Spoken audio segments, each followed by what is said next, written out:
নমস্কার শ্রোতা বন্ধুরা, আজ রবিবার। সুবর্ণলতার জীবনের দ্বিতীয় পর্বের পরবর্তী অধ্যায় নিয়ে আমি আবার আপনাদের কাছে এসেছি। আজকে আমরা শুনব পঞ্চম অধ্যায় থেকে। সুবর্ণলতা খবর পেয়েছে তার বাবা অসুস্থ। প্রবোধচন্দ্রের মা প্রবোধচন্দ্রকে জানিয়ে গেছে সেই কথা, কারণ তাদের বাড়িতে সুবর্ণলতার বাবা চিঠি পাঠিয়েছিল। স্বাভাবিকভাবেই সুবর্ণলতার নতুন বাড়ির ঠিকানা তিনি জানেন না। শুধুই কি বাবার শরীর অসুস্থ, নাকি আরও অন্য কোনো ভয়? সুবর্ণলতা যেন নিস্তব্ধ হয়ে গেছে, বিচলিত হয়ে গেছে, হয়তো আশঙ্কা করছে। আজকের পর্ব সুবর্ণলতার এই মানসিক অবস্থা থেকেই শুরু। নবকুমারের চিঠি পেয়ে সুবর্ণলতা একাই যেতে চেয়েছে তার বাবার কাছে, বাবার বাড়িতে। এটা তৎকালীন সমাজের কাছে এক আশ্চর্যের কথা। তাই হয়তো সংস্কারাচ্ছন্ন প্রবোধচন্দ্র মানতে পারছে না। দেখা যাক সুবর্ণলতা একাই যায় নাকি প্রবোধচন্দ্র তাকে নিয়ে যায়। যদিও বাড়িতে কেবলমাত্র পারুল আর বকুল দুটি মেয়ে রয়েছে, ছেলেরা কেউ নেই। এরকম অবস্থায় কি হবে সেটাই আমরা আজকে শুনব। আমি নিজেই যাব, এর চাইতে অসম্ভব কথা আর কি আছে? সুবর্ণলতা পাগল, তাই এমন এক অদ্ভুত আর অস্বাভাবিক কথা বলে বসেছিল। অস্বাভাবিক বই কি, বিধবা বুড়িরা কালীঘাট গঙ্গাঘাট করে বেড়ায়, সে কথা আলাদা। বলতে গেলে তারা বেওয়ারিশ। কম বয়সী বিধবারাও মাঝে মাঝে পথে বেরোবার ছাড়পত্র পায় বুড়িদের দলে মিশে যেতে পারলে। পথে মানে অবশ্য তীর্থপথে। অল্প বয়সে যারা সর্বস্ব হারিয়ে বসে আছে, সমাজের কাছে এটুকু কৃপা তারা পায়, অথবা সমাজের ওপর এটুকু দাবি তারা রাখে। অবশ্য বুড়িদের মধ্যে সপ্তরথী বেষ্টিত অবস্থায় তাদের খিদমতগারি করতে করতেই যাওয়া। তা হোক, তবু রাজরাস্তায় পা ফেলবার সৌভাগ্য। কিন্তু সধবারা নইব নইব চ, তারা তো আর বেওয়ারিশ নয় যে যা খুশি করতে চাইলেই করতে পারে। তবে আর মেয়েতে পুরুষেতে তফাৎ কি? কাঁচা কোচা দিয়ে কাপড়ই বা পরবে না কেন? তবুও যদি সুবর্ণ বাইরের জগৎ থেকে নজির এনে এনে দেখাতে চায়, যদি বলে ওরা মেয়ে নয়, এই বাংলাদেশের মেয়ে, তারও উত্তর আছে। যারা বেম্ভ, যারা খ্রিস্টান, যারা সনাতন ধর্মত্যাগী ইঙ্গবঙ্গ, যারা বাঙালি হয়েও সাহেব, তাদের ঘরের মেয়েরাই যা নয় তাই করছে।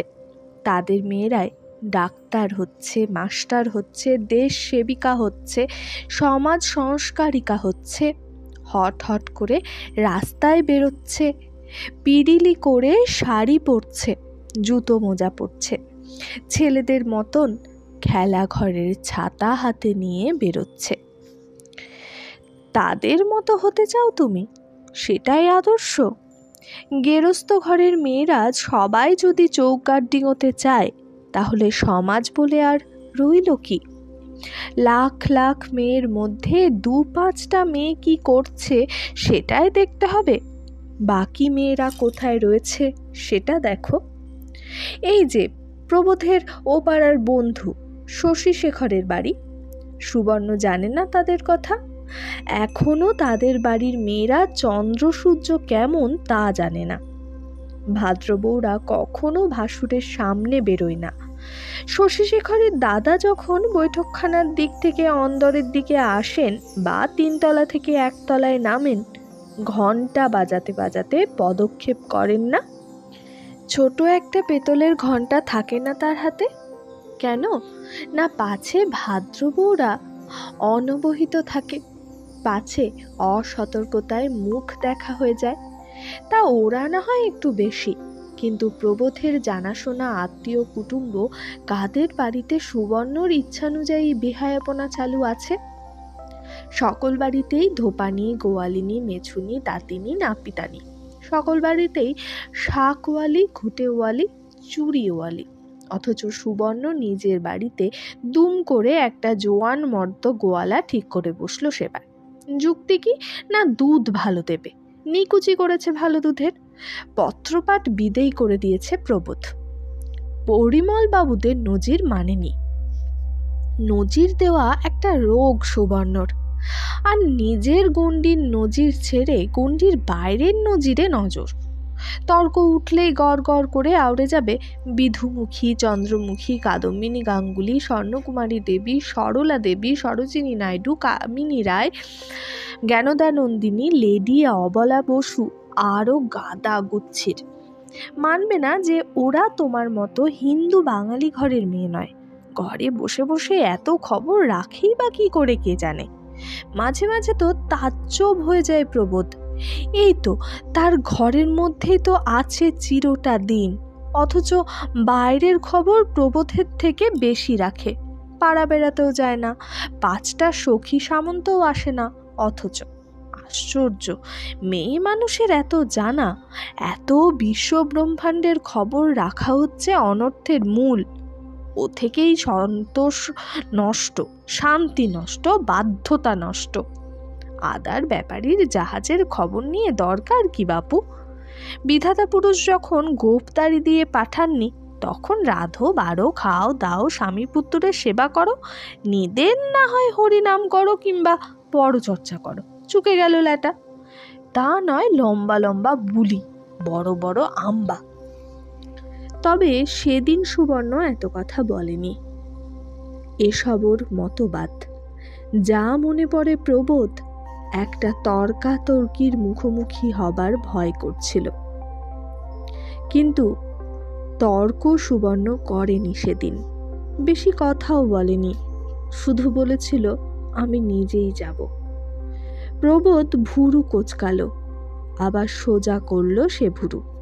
তারপর বলল, সে তো আর অসম্ভব কথা নয়। তোমার যখন এতই ব্যস্ততা, তখন আমাকেই যেতে হবে পৌঁছাতে। না না না, মানে নিজেই যাব, সেই কথাই হচ্ছে।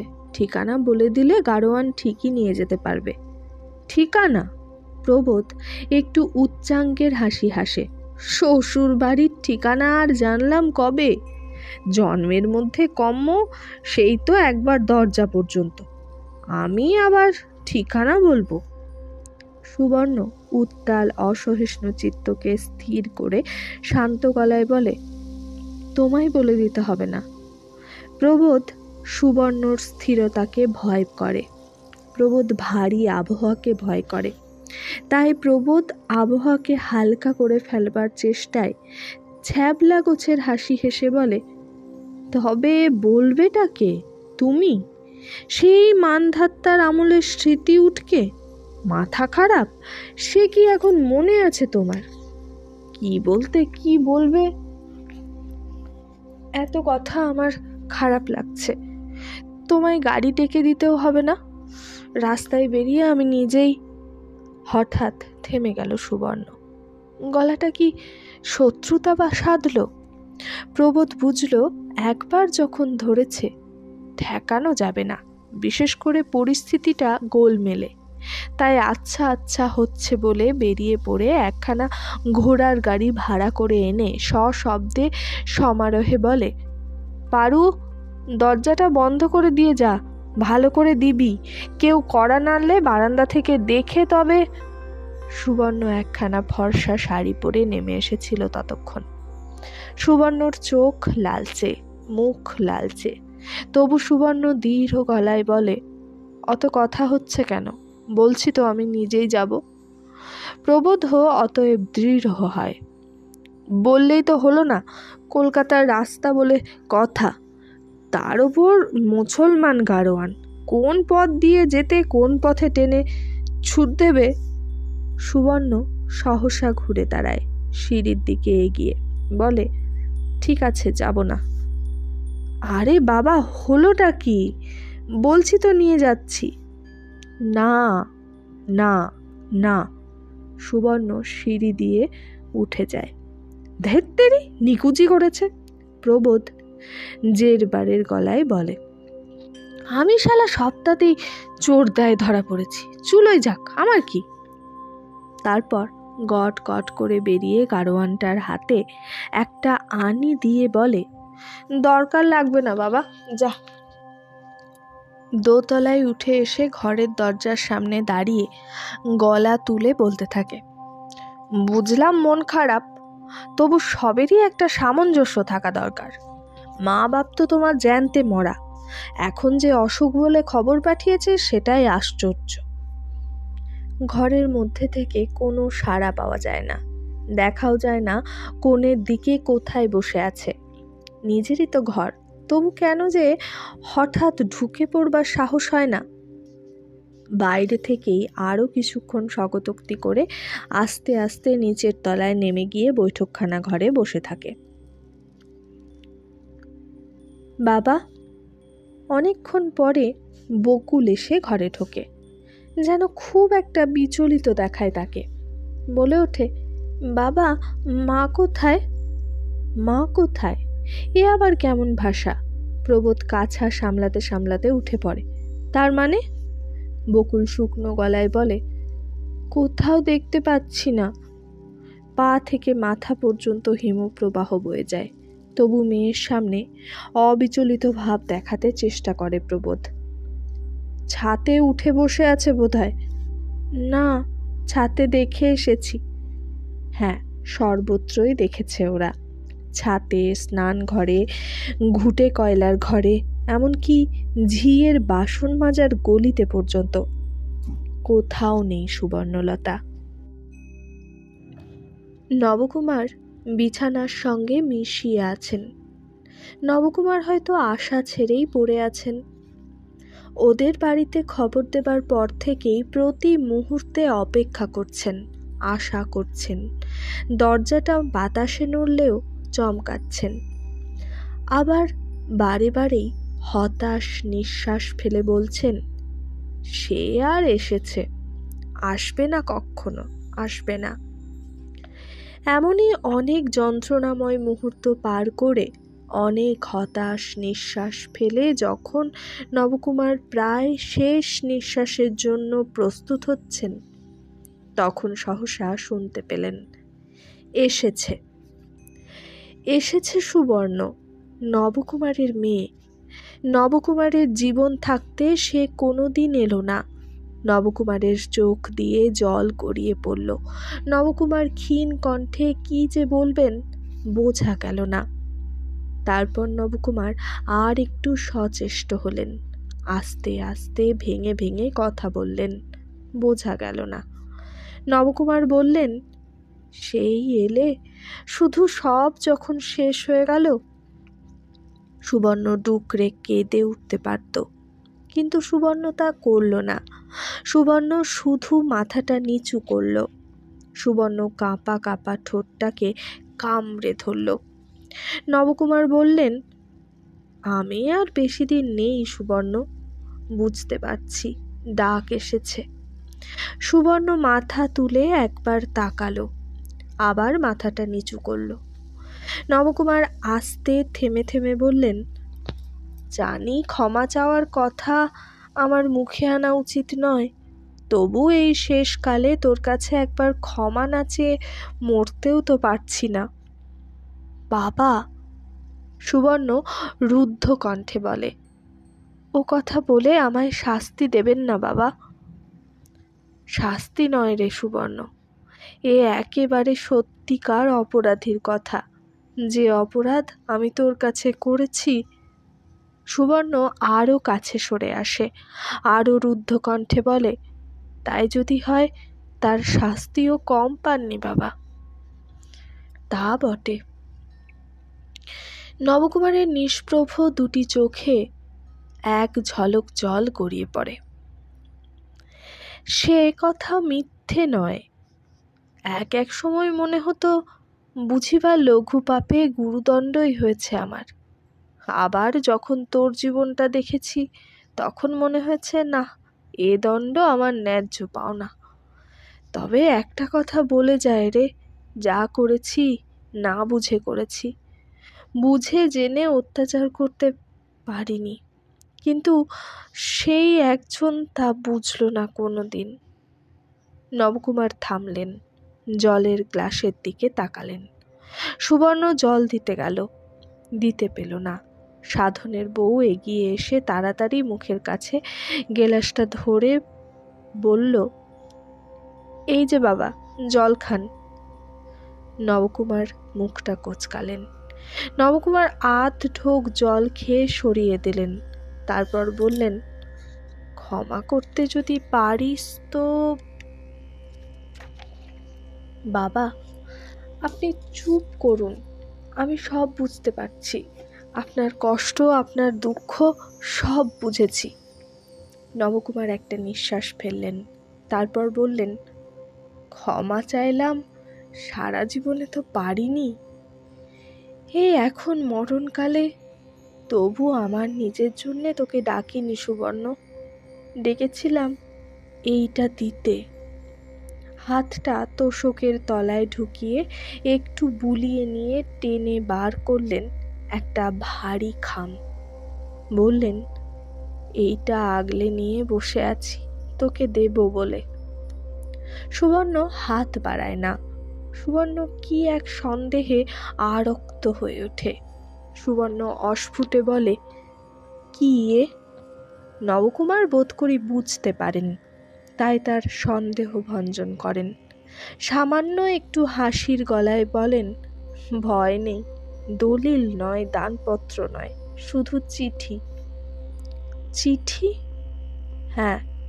নবকুমার কাঁপা গলায় বলেন, তোর মার চিঠি। মার চিঠি? সুবর্ণর মার চিঠি? কাকে লেখা? সুবর্ণকে নয় তো? তাই আবার হয়? হতে পারে? সুবর্ণর এত ভাগ্য? কি জানি কি। সুবর্ণ তাই নিষ্পলকে তাকিয়ে থাকে। নবকুমার হাতের উল্টো পিঠে চোখটা মুছে নিয়ে বললেন, চিরদিনের একবজ্ঞা মানুষ, কি ভেবে কি করে কেউ বোঝে না, কখনো কোনো বার্তা করে না। তোর ছোটদা যায় ওদিকে কাজ নিয়েছে, তাই জানতে পারি বেঁচে আছে। হঠাৎ একবার তার হাত দিয়েই দুটো চিঠি পাঠালো, একটা আমাকে লেখা, একটা তোকে লেখা। বাবা, আপনার কষ্ট হচ্ছে, একসঙ্গে বেশি কথা বলবেন না। না রে সুবর্ণ, আর আমার কোনো কষ্ট নেই। তুই ক্ষমা করিস আর নাই করিস, আমি যে তোর কাছে ক্ষমা চাইতে পারলাম, এতেই মনটা অনেক হালকা লাগছে।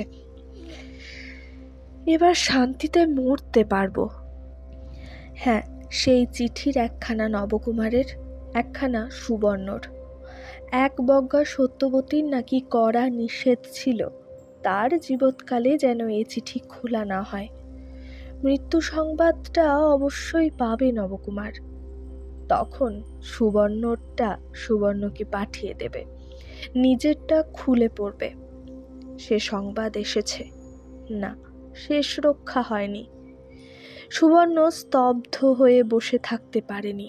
সুবর্ণ তীব্র তীক্ষ্ণ একটা ডাকের সঙ্গে ভেঙে পড়েছিল। ডাক নয়, আর্তনাদ। বাবা! শুধু বাবা বলে একটা তীব্র আর্তনাদ, তারপর স্তব্ধতা, পাথরের মূর্তির মতো স্তব্ধতা। পাশের ঘরে প্রবোধ তখন শালাজকে প্রশ্ন করছে, কি হয়েছিল বললেন? কিছু হয়নি? আশ্চর্য তো, একেই বলে পুণ্যের শরীর। তবে আপনাদেরও বলি, যতই যেমন হোক মা বলে কথা, মরে গেল, আপনারা একটা খবর দিলেন না? বলি, চতুর্থীটাও তো করতে হতো আপনার ননদকে। হ্যাঁ, প্রবোধ এসে পড়েছে বই কি, ঊর্ধ্বশ্বাসেই ছুটে এসেছে সুবর্ণলতার নিরুদ্দেশ সংবাদে। শালাজ মৃদুস্বরে বলে, কি বলবো বলুন, হাত পা বাঁধা যে, কড়া হুকুম দিয়েছিল তার মৃত্যু সংবাদ না পাওয়া পর্যন্ত যেন বাবার চিঠিটা খোলা না হয়, আর ঠাকুরজির চিঠি ঠাকুরজিকে দেওয়া না হয়। আর চতুর্থী করার কথা বলছেন, সেও তো হুকুম ছিল, তার জন্যে কেউ যেন অশৌচ পালন না করে। প্রবোধ কৌতূহলী হয়ে বলে, সন্ন্যাস নিয়েছিলেন বুঝি? না না, তা তো কই শুনিনি। নাকি বলেছিলেন বহুকাল সংসারে ত্যাগ করে এসেছি, তার সুখ দুঃখের কোনো দায়ই নিইনি, এতকাল পরে মরে তাদের গলায় এত বড় একটা দুঃখের দায় দিতে যাব কেন? তা ভালো, প্রবোধ বলে। ওই মানুষটির সৃষ্টি ছাড়া বুদ্ধির জন্যেই দুটো সংসার মজল। এই তো শ্বশুর মশাইয়েরও তো গঙ্গা পানে পা দেখতেই পাচ্ছি। সাধনের বউ বলে, তা সেও ওই একই কারণ। যেই না খবর এলো ওনার কাশি লাভ হয়েছে, শ্বশুর ঠাকুর যেন একেবারে ভেঙে পড়লেন। বলতে গেলে সেই যে শুয়ে পড়েছেন, সেই শোয়ায় এই শেষ শোয়া। কবরেজ তো বলছে বড় জোর আর 2-4 দিন। প্রবোধ কখনো শালাজ রসের আস্বাদ পায়নি, তাই প্রবোধ কথা থামাতে চায় না। কথার পিঠে কথা গেথে গেথে চালিয়ে যায় আলাপ। আর সেই সূত্রেই জানতে পারে রোগ বালায় কিছুই ছিল না নবকুমারের। এখনো এই বয়সেও এতগুলি করে খেতে পারতেন, নিজে বাজার না গিয়ে থাকতে পারতেন না। আর গিয়ে রাজ্যের শাক পাতা কিনে কিনে এনে বলতেন রাধো, আর সেইগুলো খেয়ে হজম করতেন। মেজাজটা অবশ্যই তিরিক্ষি ছিল, তা তো বরাবরই ছিল। সুধীরবালা বিয়ে হয়ে পর্যন্ত তো দেখছে সর্বদাই যেন মেজাজ টঙে চড়ে বসে আছে, কিন্তু স্বাস্থ্য শক্তি ছিল। অথচ স্ত্রী মারা যেতেই একেবারে গুঁড়ো হয়ে পড়লেন। প্রবোধ এসব শুনে টুনে হেসে মন্তব্য করে, ভেতরে ভেতরে এখনো এত ছিল। সাধনের বউ মৃদু হাসে। প্রবোধ আবার বলে, তবে উচিত ছিল পায়ে ধরে সেধে নিয়ে আসা। বউ মাথা নাড়ে। মাথা খুললেও আসতেন না, শুনেছি তো প্রকৃতির কথা, তার নিজের ছেলের কাছেই শুনেছি, একেবারে অন্য ধরনের। মেয়েটিও তাই হয়েছেন, প্রবোধ আক্ষেপ করে বলে।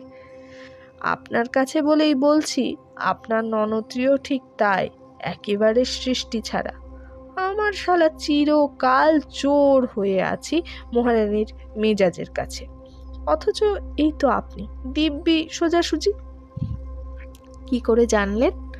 শালাজ হাসে, জন্মে তো একবার দেখলেন, তাতে কি? পাকা রাঁধুনিরা হাড়ির একটা ভাত দেখলেই বুঝতে পারে কেমন সেদ্ধ হয়েছে। যাক, শ্বশুরমশাইয়ের অবস্থা তাহলে শেষাবস্থা। তাই তো বললেন কবরেজ, তা বয়সও তো হয়েছে। প্রবোধ কথাটা লুফে নেয়, হেসে ওঠে। তা বটে, তবে কিনা রোগবালাই হলো না, পত্নী শোকে প্রাণটা গেল, এইটা যা দুঃখের কথা। ত্রেতা যুগে রাজা দশরথের পুত্র শোকে প্রাণ গিয়েছিল, আর কলিযুগে এই আমাদের শ্বশুর ঠাকুরের পত্নী শোকে। টেনে টেনে হাসতে থাকে প্রবোধ, যেন ভারী একটা রসিকতা করেছে। ঠাকুরঝিকে কি রেখে যাবেন? ঠাকুর জামাইকে জামাই জনচিত জলখাবারে আপ্যায়ন করে শালাজ প্রশ্ন করে। প্রবোধ হাত উল্টে বলে, সে আপনার ঠাকুরজির মর্জি। যদি বলেন থাকবো, পৃথিবী উল্টে গেলেও রদ হবে না। যদি বলেন থাকবো না, পায়ে মাথা করলেও বদলাবে না। সুধীরবালা হাসে। আপনি তাহলে বেশ মজায় আছেন বলুন। সে কথা আর বলতে, মজা বলে মজা। তবে আপনার কি মনে হয় আজ রাত্রিরের মধ্যেই কিছু হয়ে টয়ে যাবে? সুধীরবালা মাথা নাড়ে, বলে, আজকালের মধ্যেই কিছু হবে বলে অবশ্যই মনে হয় না। কেন, এক রাত্রিরও গিন্নিকে ছেড়ে থাকতে পারবেন না বুঝি? কি যে বলেন, এই বয়সে আবার অত? প্রবোধ হা হা করে হাসতে থাকে। তাছাড়া আপনার ঠাকুরজিটি তেমনই কি না, একটা পুলিশ সেপাই। প্রবোধেরও একটা দুঃখের দিক আছে বই কি। প্রবোধ দেখে সংসারের সবাই দিব্যি সহজ স্বাভাবিক, শুধু বেচারা প্রবোধের বউটাই সৃষ্টি ছাড়া, আজীবন এই দুঃখেই জ্বলে মরল বেচারা। এই তো একটা মেয়ে মানুষ, সুবর্ণলতার মতো অত রূপ না থাক, দিব্যি মেয়েলি লাবণ্য রয়েছে, মেয়েলি কথাবার্তা, প্রাণটা সহজ হয়ে হাঁপ ছেড়ে বাঁচে। আর সুবর্ণ, তার দিকে যেতেই তো ভয় করছে। বাপ বেটিতে কোনো কালেও মুখ দেখা দেখিনি, অথচ মরেছেন খবর শুনে দিশেহারা হয়ে একা ছুটে এলেন। কত বড় দুর্ভাবনা গলায় কেথে নিয়ে এলি তা ভাবলি না? প্রবোধ যেন কেউ নয়, প্রবোধকে যেন চিনতে পারছে না। কে বলতে পারে নিয়ে যাওয়া যাবে, কি বাপের রোগসজ্জে আঁকড়ে পড়ে থাকবে? বিপদের ওপর বিপদ, এই সময় আবার মাতৃশোক সংবাদ। মার সঙ্গে দেখা সাক্ষাৎ ছিল না, অথচ ভেতরে ভেতরে তো ভক্তির সমুদ্র ভরা ছিল প্রাণে। তা কপালই বলবো। একই সঙ্গে মাতৃপিতৃ বিয়োগ। মা মরেছে আজ 10-20 দিন, খবর নেই, বার্তা নেই। এখন একেবারে প্রবোধেরই গেরো কি সোজা? তিনি যতই বলে যান তার মরণে কেউ যেন অশৌচ না দেয়, সমাজ তা মানবে? এখনই তো প্রবোধকে মায়ের কাছে ছুটতে হবে নিয়ম কানুন জানতে, তারপর পুরুত বাড়ি। বেঁচে থেকে কোনো কালে উপকার করলেন না শ্বশুর শাশুড়ি, এখন মরে যন্ত্রণা দিয়ে যাচ্ছেন। একেই বলে পূর্বজন্মের শত্রুতা। প্রবোধের দিক থেকে এসব যুক্তি আছে বৈকি, কিন্তু সুবর্ণ কোন যুক্তি দিয়ে ক্ষমা করবে তার মাকে? মরে গিয়ে তবে সুবর্ণকে উদ্দেশ্য করে গেল মা। চিঠিখানা পড়ে উত্তর দেবার পথটা পর্যন্ত থাকে না। কেন কেন কেন মা আজন্ম এভাবে শত্রুতা করলো সুবর্ণর সঙ্গে? ত্যাগই তো করেছিল, মরে গেল তবু জানতে পারল না সুবর্ণ। এখন তবে আবার কেন একখানা চিঠি দিয়ে আগুন জ্বালিয়ে যাওয়া? প্রবোধের ভয় অমূলক। সুবর্ণ থাকতে চাইল না। সুবর্ণ বাপের পায়ের ধুলো নিয়ে চলে গেল। বলল, এই শেষ দেখা দেখে গেলাম বাবা। সাপ দিয়েছিলে মরা মুখ দেখতে, সেটুকু থেকে যে অব্যাহতি পেলাম সেই পরম ভাগ্যি। আর আসবি না? সুবর্ণ তার সেই বড় বড় চোখ দুটো তুলে বলল, আর এসে কি করব বাবা? আর আসতে ইচ্ছে নেই। মনে জানবো একদিনে মা বাপ হারিয়েছে হতভাগী সুবর্ণ। অভিমানে কণ্ঠ রুদ্ধ হয়ে আসছিল, যেন সেই পরলোকগতার পিছু পিছু গিয়ে ফেটে পড়তে বলতে ইচ্ছে করছে, কেন কেন কি অপরাধ করেছিল তোমার কাছে সুবর্ণ যে এত বড় শাস্তি দিলে তাকে? সুবর্ণ বলেছিল, মনে জানবো একই দিনে মা বাপ হারালাম আমি। কিন্তু মা বাপ কি ছিল সুবর্ণর, তাই হারানোর প্রশ্ন? কবে ছিল, কবে পেয়েছে সেই থাকার প্রমাণ? তবে যে বস্তু ছিল না তার আর হারাবার প্রশ্ন কোথায়? তবু নির্বোধ সুবর্ণলতা অসীম নক্ষত্রে ভরা আকাশের দিকে স্তব্ধ হয়ে তাকিয়ে একটি নতুন নক্ষত্রের সন্ধান করতে করতে সেই বলে আসা কথাটায় আবার মনে মনে উচ্চারণ করে, একই দিনে মা বাপ দুই হারালাম আমি। কোনো এক নতুন নক্ষত্র কি শুনতে পাবে সে কথা? আর শুনতে পেয়ে হেসে উঠবে, বলবে, যা ছিল না তাই নিয়ে হারানোর দুঃখ ভোগ করতে বসলি তুই? ছি ছি। সুবর্ণলতা সে হাসি সে কথা শুনতে পাবে না হয়তো, তাই সুবর্ণলতা ওই আকাশটা থেকে চোখ সরাতে পারছে না। এ বাড়িতে আকাশ আছে, সুবর্ণলতার এই গোলাপি রঙা দোতলায়, কারণ এই বাড়িতে আছে ছাদে ওঠার সিঁড়ি, আছে দক্ষিণের বারান্দা, যে বারান্দায় বাতাসের অফুরন্ত দাক্ষিণ্য, যে ছাদে অন্তহীন অন্ধকারের নিবিড় গভীর প্রগাঢ় প্রশান্তি। ছাদেই তো মুক্তি। এখানে ঊর্ধ্বসীমায় স্থির হয়ে আছে সেই অসংখ্য নক্ষত্রের মালা পরানো নির্মল আকাশ। সুবর্ণলতার কি তবে ভাগ্যকে ধন্যবাদ দেওয়া উচিত নয়? যদি না দেয় তো সুবর্ণ অকৃতজ্ঞ। কিন্তু সুবর্ণ অকৃতজ্ঞ নয়, তাই সে যখন সেই অন্তহীন আকাশের মাঝখানে উঠে এসে দাঁড়ায়, তার হৃদয়ের শান্ত ধন্যবাদ উঠে আসে একটি গভীর নিঃশ্বাসের অন্তরাল থেকে। এখানে ছাদে উঠে আসতে পারে সুবর্ণলতা, আর সেটা পারে বলেই দুদণ্ডের জন্যেও অন্তত ভুলে থাকতে পারে সুবর্ণলতা নামের মানুষটা হচ্ছে একটা কর্মে উত্তাল আর শব্দে মুখর স্থূল আর ক্ষুদ্র সংসারের গৃহিণী। ভুলে থাকতে পারে এই সংসার তার স্থূলতা আর ক্ষুদ্রতা নিয়ে অহরহ সুবর্ণলতাকে ডাক দিচ্ছে। তার দায় এড়াবার উপায় নেই সুবর্ণলতার। তবু আজ বোধহয় আর কেউ ডাক দিতে আসবে না। আজ সুবর্ণলতাকে বোধহয় কিছু কিঞ্চিত সমীহ করবে সুবর্ণলতার ছেলে মেয়েরা, ডাক দেবে না। অতএব সুবর্ণলতা স্তব্ধ হয়ে বসে মনে ভাবতে পারে, মা ছিল তার, রাজরাজেশ্বরী মা ছিল সুবর্ণর সমস্ত চেতনার মধ্যে, সমস্ত ব্যাকুলতার মধ্যে, সমস্ত অনুভবের মধ্যে। মূর্খ সুবর্ণলতা শুধু একটা মুখ অভিমানে মুখ ফিরিয়ে থেকেছে সেই মায়ের দিক থেকে। নইলে একবার কি সব দিকের সব মান অভিমান ধুলোই বিগিয়ে দিয়ে মায়ের কাছে গিয়ে আছড়ে পড়া যেত না? বলা যেত না, মা তোমায় একবার দেখবার জন্যে বড্ড ইচ্ছে হচ্ছিল, তাই চলে এলাম। সুবর্ণ তা করেনি। সুবর্ণ তার অভিমানকেই বড় করেছে। সুবর্ণ ভেবেছে, মা তো কই একবারও ডাক দেননি। সুবর্ণ ভেবেছে, স্বামীর কাছে হেট হব না আমি। তাই সুবর্ণর মা ছিল না। এখন সুবর্ণলতা সব মান অভিমান ধুলোয় লুটিয়ে দিলেও আছড়ে পড়ে বলতে পারবে না সেই কথাটি, মা তোমাকে একবার দেখবার জন্যে মরে যাচ্ছিলাম আমি। কিন্তু অভিমান কি দূর হয়? এখনও তো বাপের ওপর একটা দুরন্ত অভিমানে পাথর হয়ে আছে সুবর্ণ।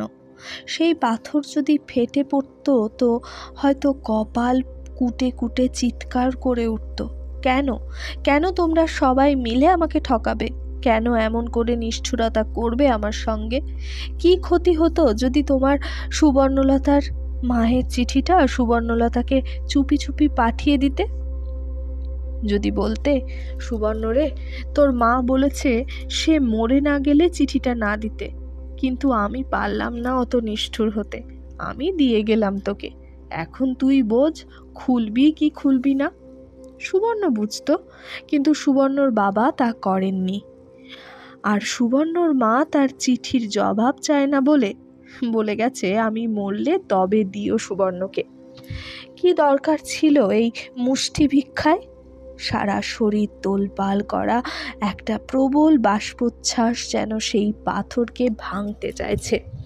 হাতের মুঠোর মধ্যে বন্ধ রয়েছে সেই মুষ্টি ভিক্ষার নমুনাটুকু। বন্ধ খাম বন্ধই রয়েছে। সুবর্ণলতা খুলবে না ও খাম, দেখবে না কি লেখা আছে ওতে। নিরুচ্চার থাক সুবর্ণলতার নিষ্ঠুর মায়ের নিষ্ঠুরতার নমুনাটা। মাকে বাদ দিয়েও যদি এত বড় জীবনটা কেটে গিয়ে থাকে সুবর্ণর, তো বাকি জীবনটাও যাবে। সুবর্ণলতা ভাবুক, যে বস্তু ছিল না তার আবার হারানো কি? সুবর্ণলতার মা নেই, মা ছিল না, কিন্তু সত্যিই কি ছিল না? কোনো দিনই না।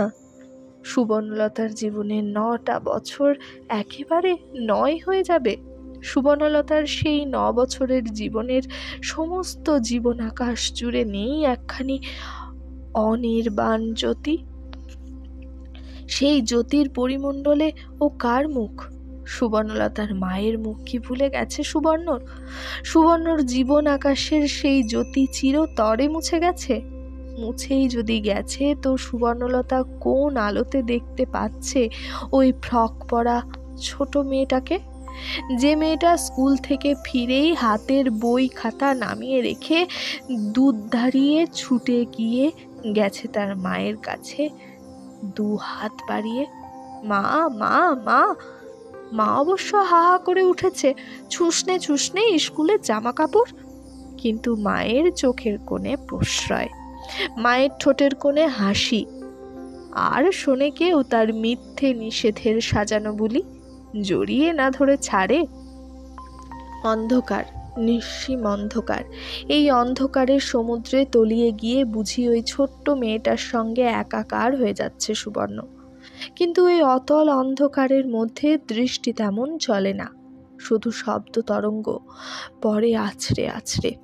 সেই তরঙ্গে তরঙ্গে ভেসে যাচ্ছে সুবর্ণ। শব্দ, শব্দ, স্মৃতির কোটায় ভরা বুঝি স্তরে স্তরে। আজকের ধাক্কা লেগে তারা উঠে আসছে, ছড়িয়ে পড়ছে, নতুন করে ধ্বনিত হচ্ছে। প্রথম ভোরে যে শব্দটা সেই ছোট্ট মেয়েটার ঘুমের শেষ রেশকে সচকিত করে ধাক্কা দিয়ে যেত, সে হচ্ছে হাড় পাঁজরা বার করা ঘোড়ায় টানা ময়লা গাড়ির ঝনাত ঝনাত শব্দ। অবিশ্বাস্য একটা জঞ্জালের স্তূপ বয়ে নিয়ে যাচ্ছে গাড়িটা, আর শব্দ উঠছে ঝনঝন ঝনাত। সেই শব্দের সঙ্গে আর এক শব্দ, সুবর্ণ এবার উঠে পড়। সুবর্ণ অবশ্যই এক কথায় উঠে পড়তো না, তখন একটু মৃদু ধমক, কিন্তু সেই ধমকের অন্তরালে যেন প্রশ্রয়ের মাধুর্য। সুবর্ণ উঠে পড়ত আর শব্দ শুনতে পেত, মায়ের রান্নাঘরে বাসনপত্র নাড়ার শব্দ। সেই শব্দের মধ্যে মা মাখানো। দুপুরের নির্জনতায় আর একটা শব্দ উঠত, ঠং ঠং ঠং। বাসনওয়ালা চলেছে চড়া রোদ্দুরে, তার মাথার ওপর বাসনের ঝাঁকা, আর হাতে একটা কাঁশির সঙ্গে এক টুকরো কাঠ। সেই কাঠটুকুতেই কাঁশির গা থেকে শব্দ উঠছে ঢং ঢং ঢং। সেই শব্দ দুপুরের নির্জনতায় যেন একটা শিহরণ জাগিয়ে দিয়ে যেত, মনটা হু হু করে উঠত। স্লেট পেন্সিল রেখে মায়ের কাছে গিয়ে গা ঘেঁষে বসতে ইচ্ছে করত। মা বলতো, কি হলো, লিখতে লিখতে উঠে এলি যে? মেয়েটা মায়ের গা ঘেঁষে বলতো, এমনি। মা মেয়েটার ঝুমড়ো চুলগুলো কপাল থেকে সরিয়ে দিতে দিতে স্নেহ ভরা গলায় বলতো, এমনি মানে? এমনি কিছু হয় নাকি? মেয়েটা মায়ের গালে গাল ঘষতে ঘষতে বলতো, হয় হয়, এই তো হলো।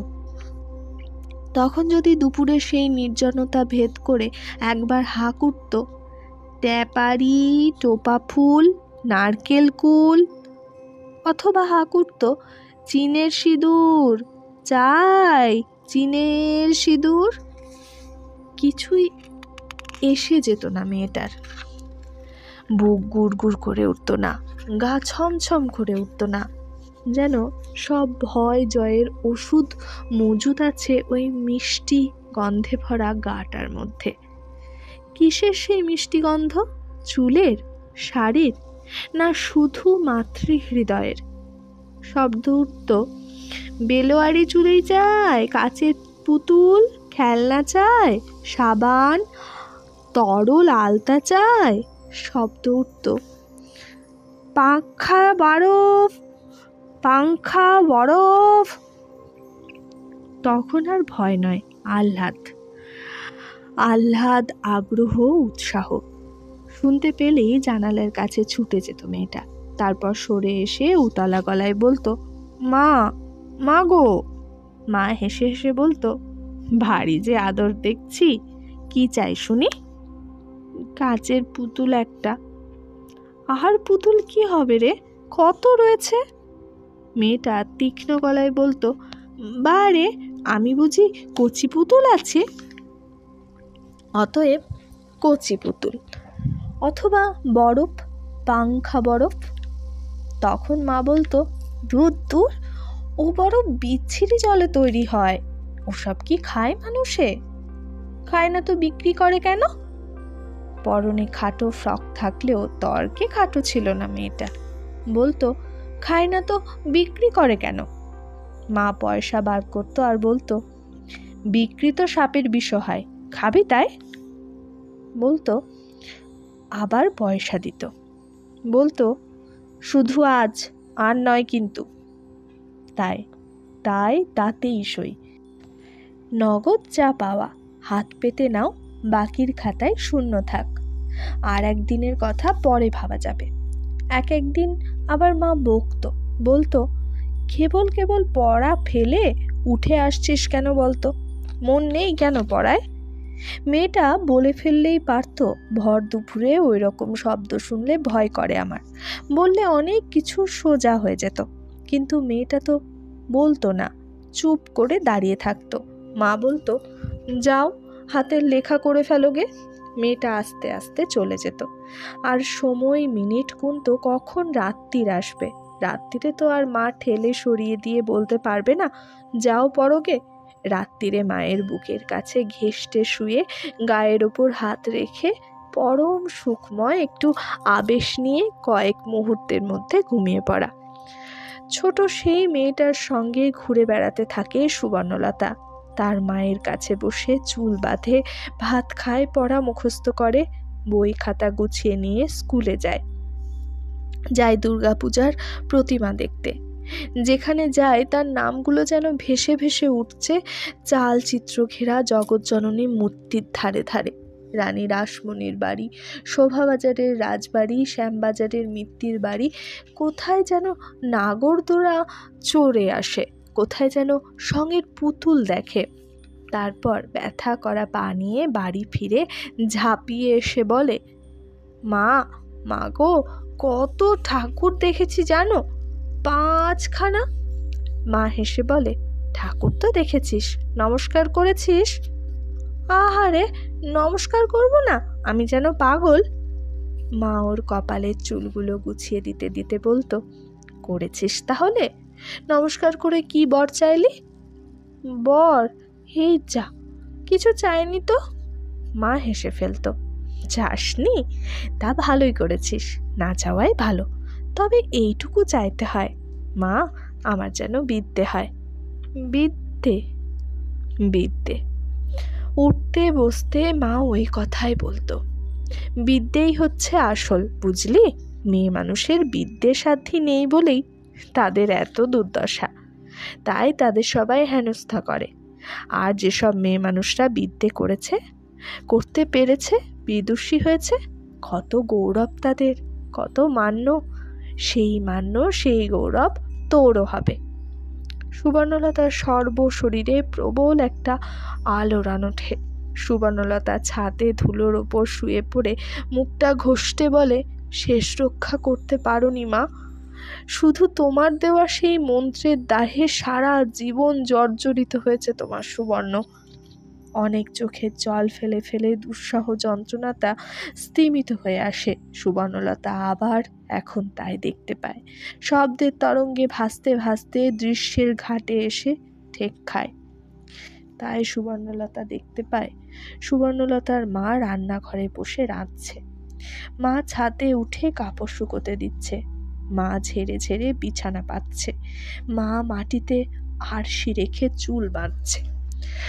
ধবধবে মুখখানি ঘিরে এক রাশ কালো পশমের মতো চুলের রাশি, কপালে ঘষে যাওয়া সিঁদুর টিপের আভাস, প্রাণ ভরা, বুক ভরা, চোখ ভরা। আশ্চর্য, এতখানি মা ছিল সুবর্ণর, আর সুবর্ণ কিনা তুচ্ছ একটু অভিমান নিয়ে নিজেকে ঘিরে প্রাচীর তুলে রেখে বসেছিল।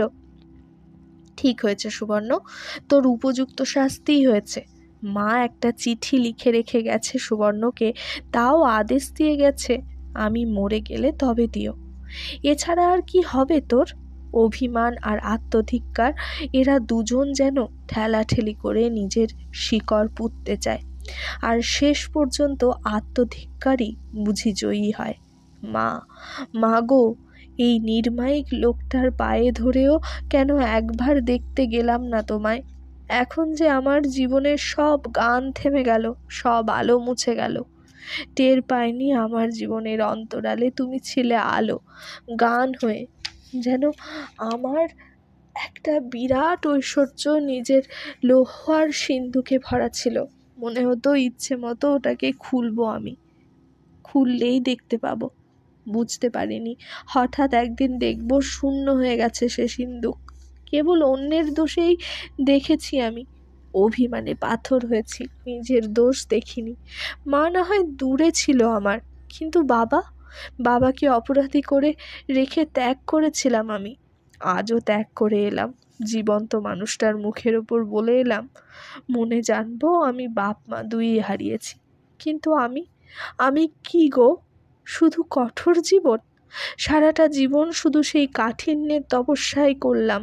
আমার ছেলে মেয়েরা কি অনেক দিন পরে ভাবতে বসবে মায়ের কাছে এলেই কিসের সেই সৌরভ পেতাম, চুলের, শাড়ির, না শুধু মাতৃহৃদয়ের? কিন্তু সুবর্ণলতা কবে কখন পেয়েছে সেই স্নেহ সৌরভে কোমল হতে? সুবর্ণলতাকে যে অবিরাম যুদ্ধ করে আসতে হচ্ছে। সুবর্ণলতা যদি কোমল হতো, মুক্তকেশীর সংসার থেকে মুক্তি পেত কোনো দিন? পেত না। মুক্তকেশীর ছেলে গ্রাস করে রেখে দিত তাকে। তার ইচ্ছেই উঠতে বসতে হতো, তার চোখ রাঙানিতে জড়সড় হয়ে যেতে হতো, আর তার লুব্ধ ইচ্ছার দাসিত্ব করতে করতে আত্মাকে বিকিয়ে দিতে হতো। কিন্তু আজও কি আছে সেই আত্মা? বিকিয়ে যেতে দেব না। পণ করে যুদ্ধ করতে করতে ধ্বংস হয়ে যায়নি? সেই ধ্বংস হয়ে যাওয়া আত্মাকে কি আবার গড়ে তুলতে পারা যায়? চেষ্টায়, যত্নে, সাধনায়? হয় না, হতে পারে না। সুবর্ণ বলে ওঠে, অসুরের সঙ্গে লড়াইয়ে নামতে হলে দেবীকেও চামুণ্ডা হতে হয়। বীণাবাদিনী সরস্বতী কড়িঝাঁপি হাতে লক্ষ্মীর সাধ্য নেই সে ভূমিকা পালনের। সুবর্ণলতা কি তবে লড়াই থেকে অব্যাহতি নেবে এবার? তার সংসারকে নিজের ইচ্ছেই চলতে দেবে? নিজেকে গুটিয়ে নিয়ে একান্তে বসে সেই ধ্বংস আত্মার ইতিহাস লিখতে বসবে? লিখে রাখবে শুধু একজন সুবর্ণলতাই নয়, এমন হাজার হাজার লক্ষ লক্ষ সুবর্ণলতা এমনই করে দিনে দিনে তিলে তিলে ধ্বংস হচ্ছে। কেউ লড়াই করে চূর্ণ বিচূর্ণ হচ্ছে, কেউ ভীরুতায় অথবা সংসারের শান্তির আশায় আপন সত্তাকে বিকিয়ে দিয়ে পুরুষ সমাজের ইচ্ছের পুতুল হয়ে বসে আছে। আগে আমি ওদের অবজ্ঞা করতাম, সুবর্ণলতা ভাবে, যারা লড়াইয়ের পথ ধরেনি, নির্বিচারে বশ্যতা স্বীকার করে বসে আছে। এখন আর অবজ্ঞা করি না তাদের। বুঝতে পারি এদের লড়াইয়ের শক্তি নেই, তাই নিরুপায় হয়ে ওই দ্বিতীয় পথটা বেছে নিয়েছে। ওদের অনুভূতি নেই, ওরা ওতেই খুশি। এ কথা আমাদের ভাবা ভুল হয়েছে। সত্তার বদলে শান্তি কিনেছে ওরা, আত্মার বদলে আশ্রয়। কারণ এছাড়া আর উপায় নেই ওদের। সমাজ ওদের সহায় নয়, অভিভাবকরা ওদের অনুকূল নয়, প্রকৃতি পর্যন্ত ওদের প্রতিপক্ষ। ওরা অন্ধকারের জীব। খামে বন্ধ চিঠিটা একবার হাতে নিয়ে অনুভব করল সুবর্ণলতা। এই নিঃসীম অন্ধকারে বসে যদি পড়া যেত, যদি দিনের আলোয় কি দ্বীপের আলোয় এমন একটু নিঃসীম নির্জনতাও পেত সুবর্ণ, হয়তো খুলে ফেলত রুদ্ধ কপাট, বিহ্বল দৃষ্টি মেলে দেখত কোন কথা দিয়ে গেছে তাকে তার মা। কিন্তু কোথায় সেই নির্জনতা? চারদিকে চোখ, বিদ্রূপে অথবা কৌতুকে, কৌতূহলে অথবা অনুসন্ধিৎসায় যে চোখরা সর্বদা প্রখর হয়ে আছে। কত বেশি চোখ পৃথিবীতে! সুবর্ণলতার এই নিজের গোলাপি রঙা দোতলাটাকেও এত বেশি লোক জমে উঠেছে, এত বেশি চোখ, অথচ এদের জন্যে অসহিষ্ণু হওয়া চলে না। এরা সুবর্ণলতার, এদের সমস্ত দায় দায়িত্ব বহন করেই চলতে হবে শেষ দিনটি পর্যন্ত। এদের বিয়ে দিতে হবে, সংসারী করতে হবে, অসুখ করলে দেখতে হবে, আতুরে ঢুকলে আতুর তুলতে হবে, আর এদের মন মেজাজ বুঝে বুঝে কথা বলতে হবে। এদের অবহেলা করা চলবে না, এড়ানো যাবে না, তুচ্ছ করা যাবে না। তা করতে গেলে এরা তৎক্ষণাৎ ফুঁসে উঠে তার শোধ নেবে। কারণ সুবর্ণলতায় এদের শিখিয়েছে সব মানুষই সমান, শিখিয়েছে মানুষ মাত্রেই স্বাধীনতার অধিকার আছে। ওরা যদি শিক্ষার আলাদা একটা অর্থ বোঝে, নিশ্চয়ই সেটা ওদের দোষ নয়, দোষ সুবর্ণলতার শেখানোর। নিজের হাতের তৈরি ড্রাগনের থেকে পালাবে কি করে সুবর্ণ? সুবর্ণ উপায় খোঁজে পালাবার, অর্থাৎ পালিয়ে প্রাণ বাঁচাবার চিরাচরিত পদ্ধতিগুলোই আর রুচি নেই সুবর্ণর। অনেকবার চেষ্টা করেছে, যম তাকে ফেরত দিয়ে গেছে, একবার নয় বারবার। আহা, যদি অকারণ শুধু শুয়ে পড়ে থাকা যেত, কোনো দিন তাকাতে হতো না, শুধু দিনে রাতে আকাশের দিকে তাকিয়ে পড়ে থাকা। মৃত্যুর পরে যেমন করে সংসারের দিকে মুখ ফিরোয় মানুষ, তেমনি আজ এই ভয়ঙ্কর একটা শূন্যতার মুহূর্তে সংসারটা যে তার সমগ্র মূল্য হারিয়ে একটা মৃৎপিণ্ডের মতো পড়ে থাকে, সে সুবর্ণলতা সেই মৃৎপিণ্ডটাকে ত্যাগ করবার উপায় খোঁজে। সুবর্ণলতা বুঝি এই মাটির বোঝার ভার আর বইতে পারবে না।